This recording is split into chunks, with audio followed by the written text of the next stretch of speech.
Hello, it is Jen Eden here. I am back to talk about something that is very near and dear to my heart. As a 100% Italian, half Sicilian, I got one fiery personality. And so a lot of people say, gosh, Jen, feeling more angry than usual. And for someone who used to, oh my God, blow her top more times than she cares to talk about, a couple things I want to share with you today. Now, if you're having liver issues, we're going to talk about your liver today. Please go consult your doctor. What I find is that anger has a lot to do with your liver being inflamed. Your liver chi, all right? Anger is the emotion that gets stored in and around your liver. And so why would I say that? Because I find people who say, I seem to get angry when I drink alcohol and a lot of wine, and I notice my temper goes up. That's because it's related. And an inflamed liver is gonna make you angry, okay? That's where that emotion gets stored. And so I just wanna say, I know alcohol can be very tricky for men and women to start removing from their diet, but please know that there is a connection, okay? There's an absolute emotional connection, and when our liver gets fired up, like I said, that seems to be the emotion that comes screaming out. So that's number one. See what you can do about that, number one. Number two, similar to what aggravates the liver, which is this anger piece that I'm talking to you about today, is sugary, fatty, chemicalized, greasy. These kinds of foods also agitate the liver. And so easier said than done. I just explained to you a McDonald's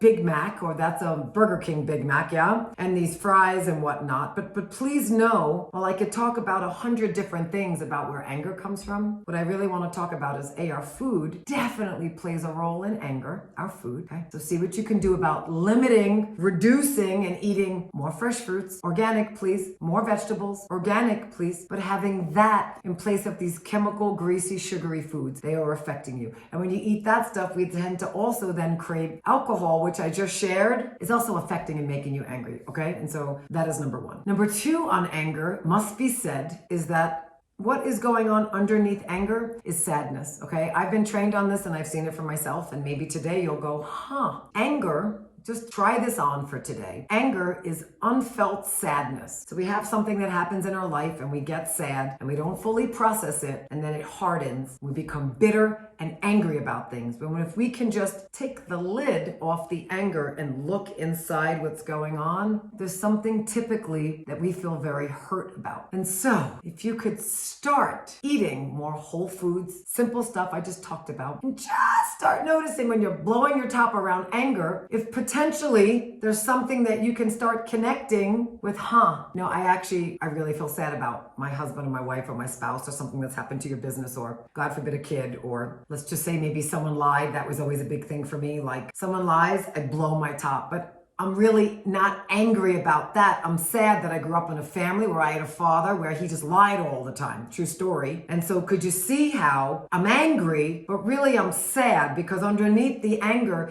is sadness of what I grew up dealing with that was totally out of my control. And so hopefully today we can just listen. I think a little anger is healthy, but when we're blowing it at people and it's not their fault, yes, and it's hurting others and you don't feel good about it, and I used to never feel good about it, I want you to start changing your diet, more whole foods, and calming that liver down. And B, I need you to just start taking a look at what is behind the curtain of you friggin' seeing red and wanting to take someone's head off. And so I truly hope that is a fresh perspective for you today. Those two things that I have changed in my own life have absolutely gotten me to the point where my anger is really nowhere where it was, unless of course someone really deserves something and then I'm bringing out the Sicilian on them. But on a serious note, on most days, those two things I talked about really, really help bring it down. And then we get to live in a beautiful, peace-filled house, yes? Because we create our environment. And I am all about choosing peace over being right. And so God bless you today. Thank you for being here. You got a comment, this was helpful, please subscribe to my channel if you haven't. And share me with friends. All right, have an amazing day. I'll catch you soon.